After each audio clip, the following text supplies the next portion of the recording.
점심시간이네. 배고파요. 이 라면이나 먹을까? 라면? 야, 이번에 농심고 들어왔잖아. 이거 다 먹어야 돼. 이거 봐봐. 이거 다 먹어야 돼, 이거. 원래 스테이크 먹고 이런 거 아니었어? 이렇게. 그땐 스테이크를 먹었는데 야, 라면이 뭐 CNN에 나왔다. 여기 뭐 한국인들의 소울푸드래. 라면 먹어 그냥. 블랙도 있고 건면도 있고 뭐 컵라면도 있고 다 있어 지금. 협찬 들어와가지고 라면 많아. 나는 사실 라면이 되게 오묘한 음식이라고 생각을 하는 게, 요리 잘하는 게 뭐예요? 그럼 라면이요. 그러면은 아 요리할 줄 모르네 이런 그 멘트가 나올 정도로 약간 조리법이 간단하다라고 생각을 하는데, 사실 대부분의 한국 사람은 라면 끓이는 데 있어서는 전문가예요. 왜냐면 우리가 이거 협찬 받을 때 농심에서 1년에 뭐 라면을 한국인 한 명이 50몇 봉을 먹는다고? 10년 동안에 우리가 500개를 끓여본 거거든. 그렇잖아요. 9살 때부터 라면을 끓였다 그러면 30년을 끓였으니까 최소한 1500봉지의 라면을 끓여본 거예요. 그러니까 한국 사람들은 이 라면이 되게 간단하다고 생각을 하거든요.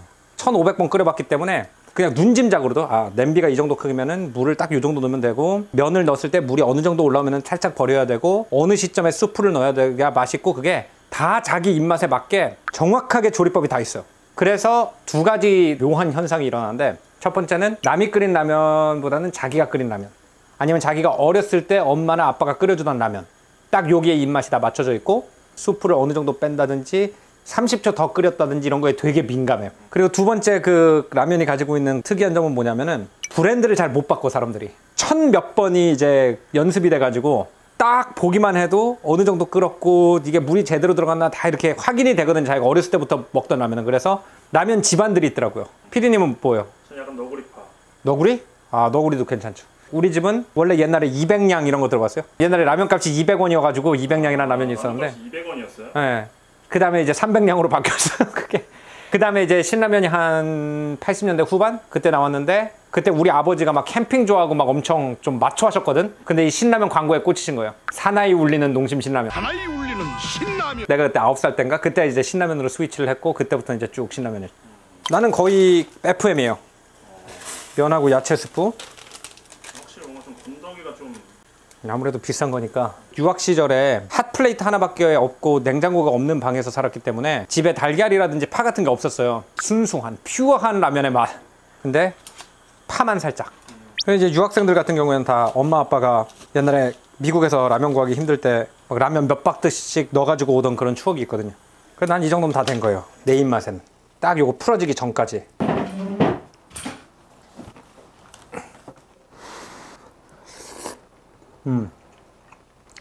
이 라면이 되게 묘한 게, 춥고 힘들고 배고플 때 가장 맛있는 음식이에요.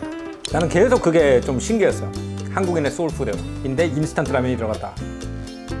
이제 소울푸드라는 것이 특징이 뭐냐면은, 대체로 그 동네 사람들 또는 그 민족이 가장 힘들 때 먹었던 음식에 대한 추억이 소울푸드로 정착이 되는 경우가 굉장히 많아요. 그래서 예를 들어서 미국 남부에서 뉴욕 같은데 일용 노동자로 올라와 있는 사람들한테 소울푸드는 프라이드 치킨이에요.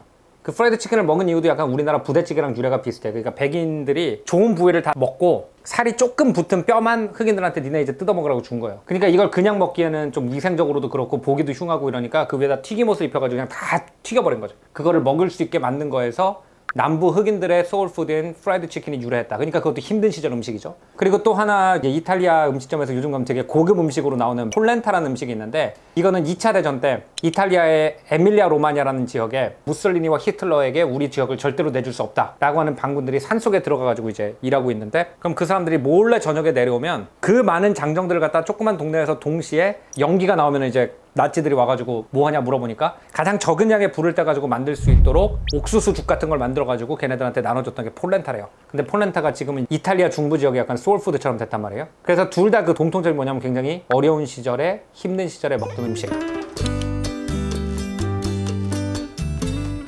그럼 한국 사람들이 일제강점기 초기와 6.25 직후에 개발된 음식이 뭐냐라고 생각을 해봤어요. 제가 전에 탁 위에 한국사라는 책 인용한 적 있잖아요. 거기 보면 재밌는 얘기가 굉장히 많이 나오는데, 첫 번째 나오는 게 국밥이에요. 한국이 근대화되면서 만들어진 어떤 상징적 음식이 바로 국밥이었다고 그러고, 지금 뭐 뉴욕타임즈에서 신라면 블랙을 최고의 라면으로 뽑았다 뭐 이런 기사도 있는데, 그 당시에는 서울에 오면, 경성이라고 그랬잖아요. 그때 경성에 오면 꼭 먹어봐야 되는 음식으로 일본 신문에 나가던 게 국밥이었어.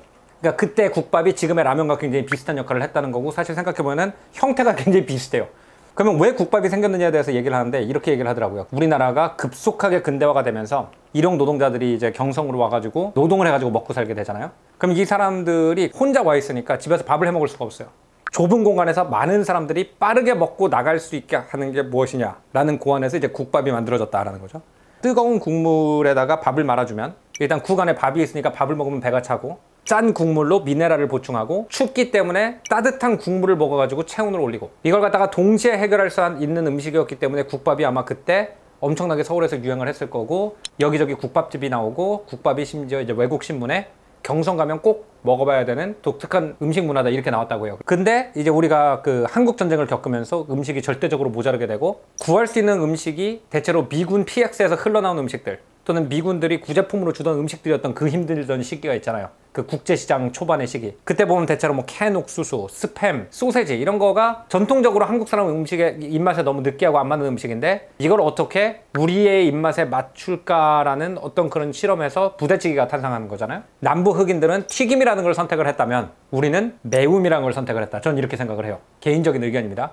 고추장을 엄청 풀어가지고 이렇게 끓이면은 매운 국물의 힘이 모든 것을 중화시켜버리는 약간 그런 힘이 있잖아요. 원래는 이제 못 먹는 음식을 갖다가 먹게 만드는 방법 중에 하나로 매운 국물이라는 걸 선택하게 됐고, 그렇기 때문에 대부분의 한국 사람들, 특히 노동자 계층분들은 매운 국물에 대해서는 거의 소믈리아가 된 거죠. 칼칼한 맛이 옆집보다 조금 덜하다든지 아 여기는 다대기가 살짝 들어가면 더 코로 좀 팡 뚫리는 맛이 있겠다든지, 이런 마치 프랑스 사람들이 고급 와인을 두고 하는 말을 한국 사람들은 매운 국물을 두고 하거든요. 그러니까 전 한국 사람들이 공통적으로 굉장히 높은 스탠다드를 가지고 있는 음식이 뭐냐면 매운 국물이에요. 그 상태에서 이제 1960년대 우리나라에 한참 쌀이 모자랄 때 사람들이 주로 쌀을 주식으로 먹으니까 밀가루를 좀 먹어야 되는데, 그래야지 좀 식량 부족이 해결이 되는데 사람들이 쌀을 선호하니까 이제 혼분식 운동 많이 했었잖아요. 근데 혼분식 운동에 사실 그 매운 국물에서 쌀을 빼고 면을 집어넣으면 우리나라 라면이 되는 거죠. 이 라면이 원래 이제 기술 자체, 면을 급속 튀기고 급속 건조시켜가지고 언제든지 끓여 먹을 수 있게 한다라는 아이디어는, 파스타도 기본적으로는 건조시킨 면이니까 그 아이디어 자체는 뭐 중세기에 실크로드까지 돌아가지만, 우리가 알고 있는 이런 봉지에 동그랗거나 사각형으로 집어넣어가지고 가루로 돼 있는 어떤 수프랑 같이 먹는 거는 기본적으로 일본에서 나온 아이디어잖아요. 근데 일본 건 안 맵거든요. 그래서 나는 이제 신라면의 이 이름을 되게 잘 지었다고 생각을 하는 게, 이 맵다는 걸 갖다가 한국인의 어떤 그 입맛의 포인트로 가져갔다는 건 되게 잘한 것 같아요. 그래서 어렸을 때부터 한국 라면이 딴 나라 라면이랑 어떻게 다르냐, 맵다. 이 동남아 라면 매운 거랑 되게 다르거든요. 사골국물 매운맛, 국밥이나 육수가 들어간 부대찌개랑 굉장히 비슷한 맛이에요. 약간 이런 모습, 라면 광고에도 항상 나오고, 분식집 들어가면 뿌옇게 되면 거기서 라면 훅 한 다음에 하는 그 모습이 이제 라면의 매운맛, 열기, 수분 이런 게 다 이렇게 모여져 가지고 만든 거 생각을 했어요. CNN에서 이제 라면에 대해서 이렇게 나온 그 줄을 보면 되게 재밌는 게 뭐냐면, 이게 한국인의 소울푸드인 이유는, 한국 사람들의 초보자들은 라면을 이 뒤에 있는 조리법대로 먹지만 거기서 굉장히 재밌는 표현을 썼어요. 코너스. 코너스라는 표현이 뭐냐면은 프랑스에서 와인이나 식품에 대해서 엄청나게 까다로운 사람들 갖다 코너스라고 그래요. 코네터가 알다는 뜻이에요. 그러니까 코너스는 아는 자, 맛을 아는 사람. 코너스들은 세서미 오일부터 시작해서 참치, 그리고 돼지고기까지 정말 여러 가지를 더해서 자기만의 라면 레시피를 가지고 있고, 그런 것들이 바이럴하게 전파된다는 내용이 그 CNN에 보도가 됐거든요. 그럼 한국 라면이 소울푸드가 될 수 있는 가장 큰 이유는 저는 커스터마이제이션. 그리고 대단한 건 뭐냐면은 이런 일반 민중들이 만든 창의성이 다시 회사로 전해져요. 신라면 블랙 두부김치 맛이 나왔거든요. 그러니까 이것도 내가 볼 때는 사람들이 두부하고 김치를 자꾸 넣어먹더란 말이야. 그래서 그런 민중들이 변화시키면 그 변화를 기업들이 거꾸로 따라오고, 이런 이 약간 공생관계? 이런 것은 한국 라면 생태계에만 있는 굉장히 독특한 관계인 것 같아요. 제가 정말 한국스러운 표현이라고 생각하는 게, 라면 먹을래요? 왜 라면이냐, 그죠? 자연스럽게 이성을 자기 집으로 초청하는 데 쓰이는 여러 가지 표현들이 있습니다. 근데 주로 커피예요. 부담 없게. 한국은 같이 라면을 먹는다는 것이 서로 풀어진다는 그런 기분이 있죠. 누구를 불러서 집에서 스테이크를 구워 먹는다 그러면은 뭔가 이렇게 차려입었을 텐데, 피디님들이랑 같이 라면 먹는다 그러니까 그냥 티셔츠에다가 반바지 입고, 저 반바지 입은 거 처음 보셨죠? 반바지 안 입거든요. 또 라면이라는 게 술자리의 마무리, 그죠? 술 때문에 속이 불편해졌을 때 그 나라 사람들이 뭘 찾는지를 보면은 그게 그 나라 사람들한테 가장 부담 없는 음식이거든요. 같이 술자리를 끝까지 마무리하자, 뭐 이런 의미도 될 수 있고, 그죠?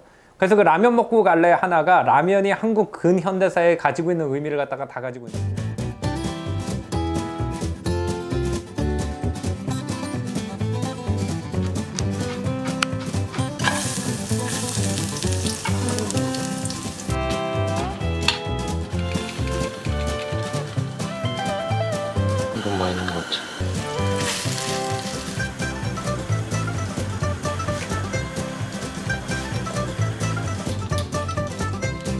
보니까 이 감독님 거는 일단 건더기 스프가 다 빠졌고, 그 다음에 국물을 보면은 마라탕 국물 같아요.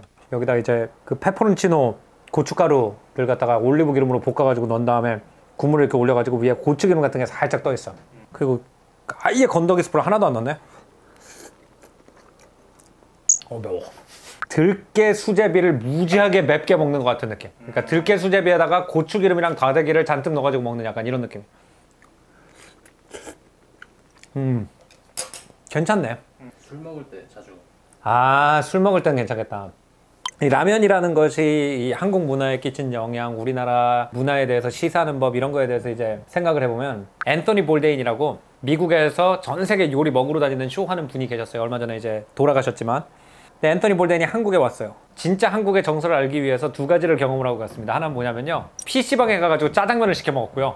그리고 하나는 부대찌개를 먹으러 갔어요. 근데 그 사람이 이제 그 한국 표현을 정리하면서 뭐라고 그랬냐면, 무슨 맛인지도 모르겠고 요리학에서 나오는 어떤 질서도 없다라고 느낀 모양이에요. 그래서 It's so wrong, but it's so good, 이렇게 얘기를 했어요.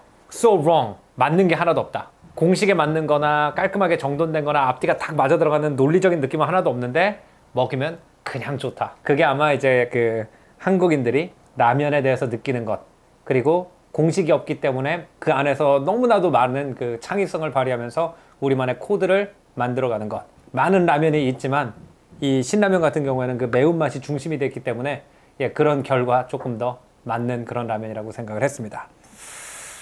감독님이 드시고 이거는 저는 여기서 인사드리겠습니다. 오늘 조승현의 탐구생활은 여기서 마무리하겠습니다. 또 다음 에피소드에는 더 재밌는 역사 문화 이야기로 여러분 찾아뵐 테니까요. 구독, 좋아요 많이 눌러주시고요. 전 다음에 뵐게요. 안녕히 계십시오. 신라면하고 신라면 블랙을 내가 집에 구비를 해놓거든 사실. 신라면의 그 매울 신자의 그 퓨어한 매운맛은 일반 신라면이 더 강하다고 생각해. 신라면 블랙은 다대기를 잔뜩 넣은 진짜 잘 만든 칼국수나 사골국물 같은 그런 느낌이 살짝 나죠.